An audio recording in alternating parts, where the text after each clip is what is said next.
Hey guys, how are you all doing today? Welcome back to another video. Today we were supposed to be uploading a pretty nice 22 million troop zero that we did in DBR a few days ago, and I was also going to announce a 150k gem giveaway.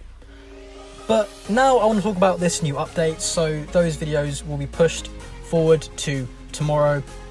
If you guys didn't already know, IGG's Vietnamese Facebook page posted some pictures with descriptions of new buildings for a new update, and StuTrap got those messages translated and posted them in his video. I'll leave you a link to that.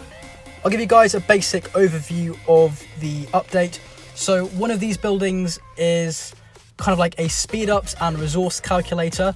So I'm gonna guess that it does exactly what the name says. It calculates how many speed ups and resources you need to train so many troops or do this research or whatever you want to do. The second building, this one is actually really interesting. It's kind of like an extended infirmary. It allows you to revive troops after they've died. And that sounds pretty nice, and if the update was just those two buildings, I wouldn't mind. Obviously, we'll have to wait for the update to come out before we get more details on them. But the third building is the one that is extremely concerning to me, and I don't really know why no one else is talking about this specific part of the update being very problematic. Like I just said, we don't know all the exact details of the update yet because it has not come out, but I'm just going to tell you what my interpretation of the information that we've been given is. So this building is something that gives you the boosts that your leader would normally give you, so like the equipment stats and the talent stats after your leader has been captured. So you know, if you attack someone, your leader gets captured, you don't have any of those boosts anymore. Apparently this building will give you those boosts. Now that sounds to me like you can attack someone with your leader, get capped, and then be able to hit them with a leaderless rally. That's just as hard as the rally that you just hit them the first time round with your leader. And you know, leaderless rallies are quite limited because you don't have any of your gear or talent boosts there. So if you can send a leaderless rally and do the exact same amount of damage as a rally with your leader in it, that means that being capped is now basically obsolete. Now, before we discuss the wider ramifications of this update, I just want to add that IGG has released many problematic updates. The T5 update, the Familiar update, even the Blackwing update, especially with the Blackwing update, when people found out that there was now this new familiar that would bypass your hospitals and make all the troops affected in the attack dead. That pissed off a lot of people. You know, a lot of people are saying, oh, trapping is dead now. People are just going to continuously use Blackwing on us and kill all our troops. Well, that didn't really end the game for trapping like it was supposed to. And that's because when these updates come out, people are normally panicking. People are going to say, oh, T5 is going to end the game and stuff like that. But it never really does. In every trap's mind, there is always the risk of being Blackwinged, I guess. But it hasn't really changed the way traps work too much. Just makes things more annoying for rain traps. The T5 update, you know, that was supposed to be really bad. But even like a 60-40 T5 T4 march, firstly, it's really expensive to heal those troops. Secondly, that's only going to increase the damage by 20%, so to get around that, just build more troops and increase your stats. But this update here, now this really is a problem. So let's talk about how you would rally a big target. There are 4 ways.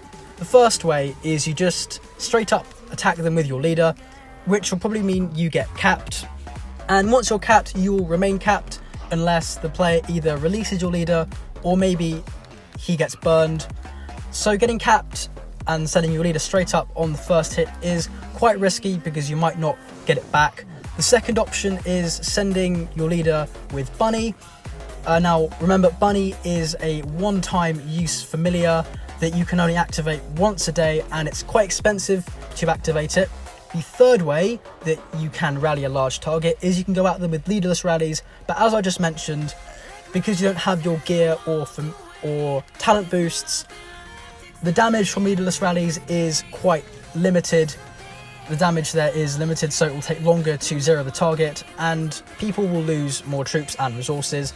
And the fourth way is to fill the prison, but unless your guild or guilds are super organised, filling the prison can take anywhere from 10 to 30 minutes. Sometimes I've even been waiting literally over an hour for a prison to be filled. And if the player logs on, then they've been given 30 free executions and altar boosts. So filling the prison is normally a slow, difficult and risky process. Those four options are all you have, and they quite limit what you can do. A lot of guilds now will just continually send leaderless rallies at the target until their front line is broken, because that's quite a low risk strategy. You don't have to risk your leader at all.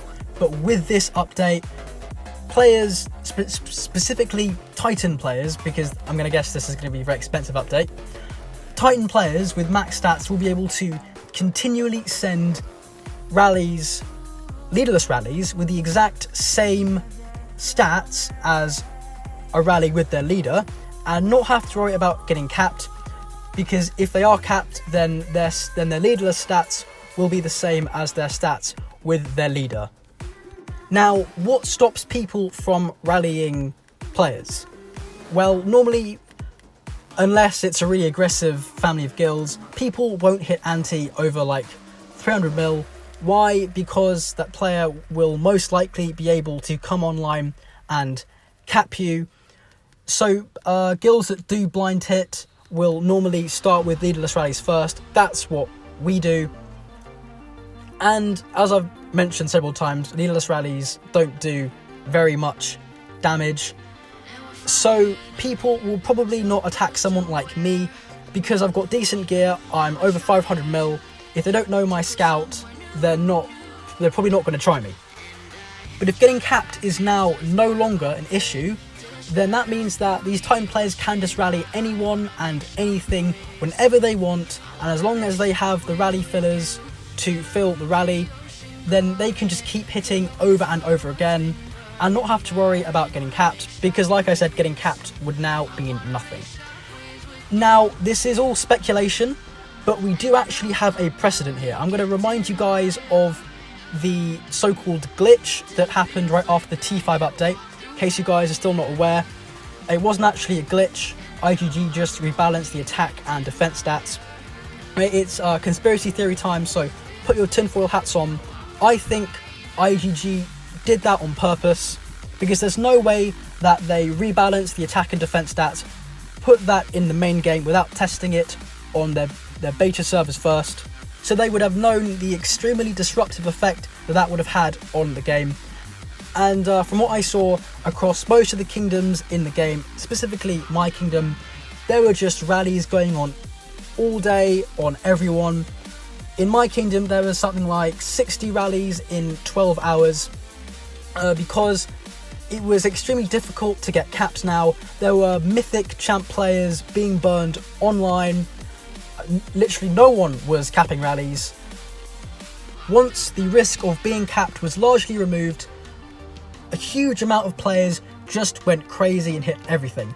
Now, this is a similar situation to what would happen when this update comes out.